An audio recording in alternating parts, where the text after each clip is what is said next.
Hi guys, good morning. This is Kajol and welcome back our channel IQ Mental. Today is 13 May 2021 and guys, once again we come back with new session. This session is called Current Affair and guys, in this session you will get current affair and static GK which is based on your latest examination trend. And guys, this session is a very important for your competitive examination. So what the session you do completely like and share with every friends and family. And guys, if you first time visit in our channel, must subscribe and hit the bell icon for all latest update our channel. So begin the session. तो दोस्तों, हमारा पहला question है कि आई use my number सुविधा किस bank ने launch किया है। तो दोस्तों, इसका सही आंसर होगा जन स्मॉल फाइनेंस बैंक जो है उसने आई यूज़ माई नंबर सुविधा लॉन्च किया है। इसके अंतर्गत बैंक अपने ग्राहकों को उनके बैंक खाते बचत खाते के अंतिम 10 अंकों के रूप में अपने पसंदीदा नंबर चुनने की अनुमति देता है। और दोस्तों, जन स्मॉल फाइनेंस बैंक का मुख्यालय कहाँ है? तो इसका मुख्यालय बेंगलुरु में है। और इसकी स्थापना कब हुई है? तो दोस्तों, इसकी स्थापना 24 जुलाई 2006 में हुआ है। और इसके एमडी और सीईओ कौन है? तो दोस्तों, इसके एमडी और सीईओ अजय कंगवाल है। कौन है दोस्तों? अजय कंगवाल है। तो हमारा नेक्स्ट क्वेश्चन है कि भारत ने किसकी नौसेना के साथ अरब सागर युद्ध अभ्यास किया है? तो दोस्तों, भारत ने इंडोनेशिया की नौसेना के साथ अरब सागर युद्ध अभ्यास किया है। और इसमें दोस्तों, भारतीय और इंडोनेशियाई नौसेना ने अपने पारस्परिक सहयोग में सुरक्षा लाने पर फोकस करते हुए दक्षिण भारत सागर में पैकेज एक्सरसाइज का आयोजन किया है। तो दोस्तों, अभी हमने इंडोनेशिया के बारे में पढ़ा है, तो आइए हम इसकी स्टैटिक जीके को भी पढ़ लेते हैं। तो इंडोनेशिया की राजधानी क्या है? तो जकार्ता है। और यहाँ के मुद्रा क्या है? तो यहाँ की मुद्रा इंडोनेशियन रुपया है। यहाँ के राष्ट्रपति कौन है? तो जोको विडोडो हैं। विश्व में सबसे ज़्यादा द्वीप कहाँ पे पाए जाते हैं? तो दोस्तों, इंडोनेशिया में ही पाया जाता है। और यहाँ पे लगभग 70,000 द्वीप पाए जाते हैं।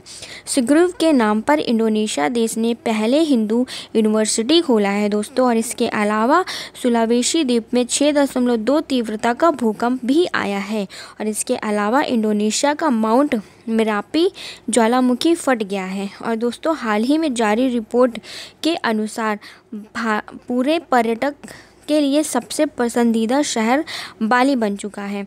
और दोस्तों, इसके अलावा इंडोनेशिया के माउंट मेरापी ज्वालामुखी पे विस्फोट भी हो गया है। तो दोस्तों, हमारा नेक्स्ट क्वेश्चन है अंतर्राष्ट्रीय नर्स दिवस कब मनाया गया है? तो दोस्तों, अंतर्राष्ट्रीय नर्स दिवस 12 मई को मनाया गया है।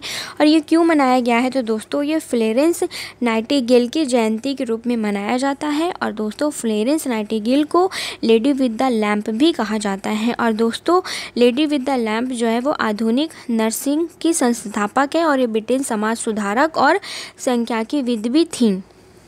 तो दोस्तों, हम नेक्स्ट क्वेश्चन है कि किस राज्य की सबसे पुरानी एमएलए के.आर. गौरी अम्मा का निधन हो गया है?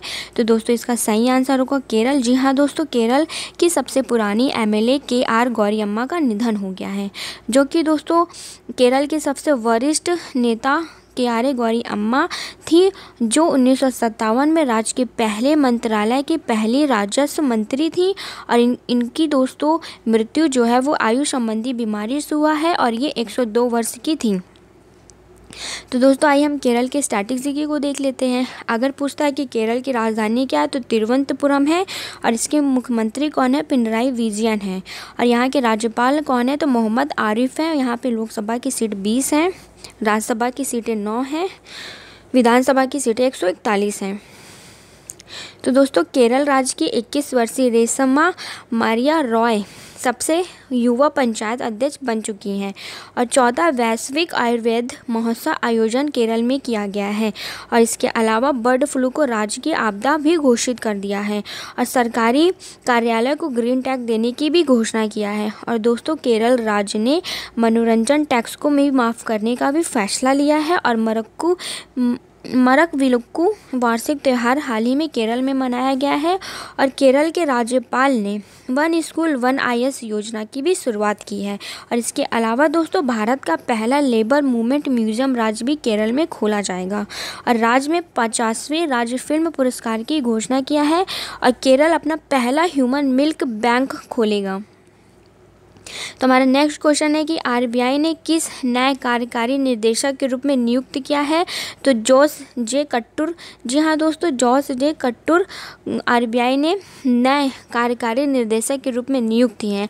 और ये निर्देशक के रूप में नियुक्त होने से पहले कर्नाटक के क्षेत्रीय निदेशक के रूप में बेंगलोर क्षेत्रीय कार्यालय के नेतृत्व में थे। तो दोस्तों आरबीआई के बारे में हम देख लेते हैं कि इसका मुख्यालय कहाँ है। तो इसका मुख्यालय मुंबई महाराष्ट्र में है। और इसकी स्थापना कब हुई है? तो इसकी स्थापना 1 अप्रैल 1935 में हुआ है। इसका राष्ट्रीयकरण 1 जनवरी 1949 में हुआ है। और इसके गवर्नर कौन है? तो शक्तिकांत दास हैं। तो हमारा नेक्स्ट क्वेश्चन है कि किस राज्य सरकार ने लॉकडाउन में फंसे गरीबी रेखा से नीचे रहने वाले परिवार की मदद के लिए 5-5 हज़ार रुपये की आर्थिक सहायता देने का फैसला लिया है? तो दोस्तों इसका सही आंसर होगा हरियाणा। जी हाँ दोस्तों, हरियाणा राज्य जो है वो गरीबी रेखा से नीचे रहने वाले लोगों को 5-5 हज़ार रुपये की आर्थिक मदद देने की घोषणा किया है। तो दोस्तों हमने हरियाणा के बारे में पढ़ा है। तो आइए हम इसकी स्टैटिस्टिक्स को देख लेते हैं। हरियाणा राज्य की राजधानी क्या है? तो चंडीगढ़ है। यहाँ के मुख्यमंत्री कौन है? तो मनोहर लाल खट्टर हैं। राज्यपाल कौन है? तो सत्यदेव नारायण आर्य हैं। लोकसभा की सीटें 10 है, राज्यसभा की सीटें 5 है और विधानसभा की सीटें 90 हैं। यहाँ पे नेशनल पार्क सुल्तानपुर और कलेश्वर है। और प्रमुख नृत्य क्या है? तो झूमर, घूमर और डफ है। तो दोस्तों हरियाणा में अभी प्रोजेक्ट एयर केयर की शुरुआत गुरुग्राम में की गई है। और पहली महिला सांसद चंद्रवती देवी का निधन हुआ है। और इसके साथ ही साथ एशिया की पहली सौर ऊर्जा सक्षम टेक्सटाइल मिल का भी उद्घाटन किया जा रहा है। और इसके अलावा सरकार ने छात्रों को ऑनलाइन पढ़ाई के लिए मुफ्त टैबलेट देने की घोषणा किया है। और इसके अलावा भारत के पहले उत्कृष्टता केंद्र का उद्घाटन गुरुग्राम में किया गया है। और दोस्तों हरियाणा के पिपली गाँव को पर्यटन हब के रूप में विकसित किया गया है। इसके अलावा फिल्म सिटी बनाने की भी घोषणा किया गया है। और हरियाणा राज्य के मुख्यमंत्री ने हाईवे टैक्सी सेवा का उद्घाटन किया है। और 11वीं हॉकी महिला राष्ट्रीय चैंपियनशिप हरियाणा ने जीता है। तो हमारा नेक्स्ट क्वेश्चन है कि किस राज्य में एक ऑनलाइन बाढ़ रिपोर्टिंग और सूचना प्रबंधन प्रणाली की शुरुआत की गई है? तो दोस्तों असम में। जी हाँ दोस्तों, असम में ऑनलाइन बाढ़ रिपोर्टिंग सूचना प्रबंध प्रणाली का शुभारंभ किया गया है, जिसके जरिए दोस्तों असम राज्य आपदा प्रबंधन संस्थान और यूनिसेफ द्वारा संयुक्त रूप से विकसित किया गया है। और दोस्तों ये असम में बाढ़ नियंत्रण तंत्र का स्थान लेगी। तो दोस्तों हमने असम के बारे में पढ़ा है। तो आइए हम इसकी स्टैटिस्टिक्स को देख लेते हैं। असम की राजधानी क्या है? तो असम की राजधानी दिसपुर है। और यहाँ के मुख्यमंत्री कौन है? तो यहाँ के मुख्यमंत्री हेमंत बिस्वा शर्मा है। और राज्यपाल कौन है? तो राज्यपाल जगदीश मुखी हैं। लोकसभा की सीटें यहाँ पे 14 है, राज्यसभा की 7 है और विधानसभा की 126 हैं। और दोस्तों यहाँ पे Kaziranga national park, Manas national park, Nameri national park, Orang national park, Dibru Saikhowa national park और दहिंग पटकाई नेशनल पार्क हैं। तो दोस्तों अभी हाल ही में रमोया राष्ट्रीय उद्यान को मंजूरी देने की प्रक्रिया शुरू कर दिया है।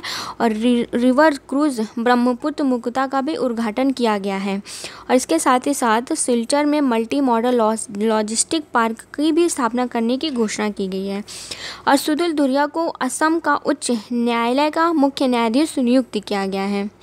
और इसके अलावा दोस्तों असम में महिला और बुजुर्गों के लिए फ्री बस सेवा शुरू की गई है। और दोस्तों प्रधानमंत्री नरेंद्र मोदी राज्य के स्वदेशी भूमिहीन लोगों को पहला भूमि का पट्टा देंगे और आत्मसमर्पित उग्रवादियों को वित्तीय सहायता भी प्रदान करेंगे। और चाह बगीचा धन पुरस्कार मेले का भी आयोजन किया गया है। तो हमारा नेक्स्ट क्वेश्चन है, न्यूजीलैंड के किस विकेट कीपर बल्लेबाज ने क्रिकेट के सभी प्रारूपों से संन्यास लेने की घोषणा किया है? तो दोस्तों न्यूजीलैंड के बीजे वॉटलिंग विकेट कीपर बल्लेबाज ने क्रिकेट के सभी प्रारूपों से संन्यास लेने की घोषणा किया है। तो अगर आपसे पूछता है कि न्यूजीलैंड की राजधानी क्या है, तो न्यूजीलैंड की राजधानी विलिंगटन है। और यहाँ की मुद्रा न्यूजीलैंड डॉलर है। और यहाँ के प्रधानमंत्री जेसिंडा आर्डेन है। और दोस्तों जलवायु परिवर्तन के लिए कानून लाने वाला ये पहला देश बन गया है। तो हमारा नेक्स्ट क्वेश्चन है कि किस देश ने माउंट एवरेस्ट पर कोविड-19 विभाजन रेखा स्थापित करने का निर्णय लिया है? तो दोस्तों चीन है जो कि माउंट एवरेस्ट पर कोविड-19 विभाजन रेखा स्थापित करने का निर्णय लिया है। चीन की राजधानी बीजिंग है। और इसकी मुद्रा क्या है? तो रेनबी नबी है। और यहाँ के राष्ट्रपति कौन है? तो शी जिनपिंग है। तो दोस्तों अभी हमने चीन के बारे में कुछ पॉइंट्स देखे हैं, तो आइए हम इसे भी देखते हैं कि चीन में वायरस विज्ञानी सी झेंगली को सम्मानित किया है। और इसके अलावा चीन ने प्रदूषण फैलाने वाली इकाई को ट्रैक करने के लिए नया प्लेटफॉर्म भी शुरू किया है। और दोस्तों चीन ने पिछले वर्ष के अनुसार अपने रक्षा बजट में 6.8% की बढ़ोतरी किया है और साथ ही साथ 6% से अधिक आर्थिक विकास का लक्ष्य भी तय कर लिया है। और दोस्तों रूस और चीन ने अंतर्राष्ट्रीय लूनर रिसर्च स्टेशन स्थापित करने के लिए समझौता किया है। और इसके अलावा ईरान और चीन ने 25 साल के सहयोग समझौते पर भी हस्ताक्षर किया है। और इसके अलावा दोस्तों चीन ने ब्रिटिश लोगों और संस्थाओं पर भी प्रतिबंध की घोषणा किया है। और साथ ही साथ बोआ फोरस ऑफ एशिया वार्षिक सम्मेलन 2021 आयोजन चीन में हुआ है। और नेक्स्ट क्वेश्चन है कि किस संस्था ने ग्रीन ऊर्जा पुरस्कार से सम्मानित किया गया है? तो दोस्तों IREDA को ग्रीन ऊर्जा पुरस्कार से सम्मानित किया गया है। तो दोस्तों Indian renewable energy development agency limited यानी IREDA को भारतीय चैम्बर ऑफ कॉमर्स द्वारा इस वर्ष रिन्यूएबल एनर्जी के लिए ग्रीन अवार्ड से सम्मानित किया है। किससे? ग्रीन ऊर्जा अवार्ड से सम्मानित किया है। और दोस्तों इसकी स्थापना कब हुई है? तो इसकी स्थापना 11 मार्च 1987 को हुआ है। और इसका मुख्यालय कहाँ है? तो इसका मुख्यालय नई दिल्ली में है। तो दोस्तों हमारा नेक्स्ट क्वेश्चन है कि life in the clock tower valley पुस्तक किसने लिखी है? तो दोस्तों life in the clock tower valley पुस्तक सकूर राथेर ने लिखी है। किसने लिखी है? सकूर राथेर ने। Life in the clock tower valley press trace of India के पत्रकार सकूर राथेर की पहली पुस्तक है। और यह पुस्तक दोस्तों स्पीकिंग टाइगर द्वारा प्रकाशित किया गया है। किसके द्वारा? स्पीकिंग टाइगर द्वारा प्रकाशित किया गया है। तो दोस्तों ये थे आज के कुछ इंपॉर्टेंट क्वेश्चन जो कि आपके आने वाले एग्जामिनेशन में हो सकता है आपको छपा हुआ ज़रूर मिले। तो दोस्तों आप इस वीडियो को कैसा लगा आप हमें कमेंट बॉक्स में ज़रूर बताएं। अगर आपको वीडियो अच्छा लगा है तो इसे लाइक शेयर ज़रूर करें और हमारे चैनल को सब्सक्राइब करें।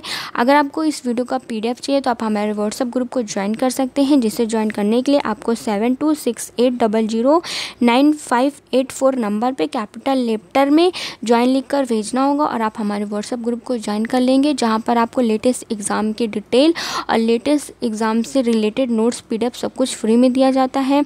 और दोस्तों हमारे चैनल के IQ मेंटल इंस्टाग्राम पेज को भी फॉलो कर सकते हैं, जहां पर आपको डेली बूस्टर के माध्यम से कुछ ना कुछ नया सीखने को मिलेगा।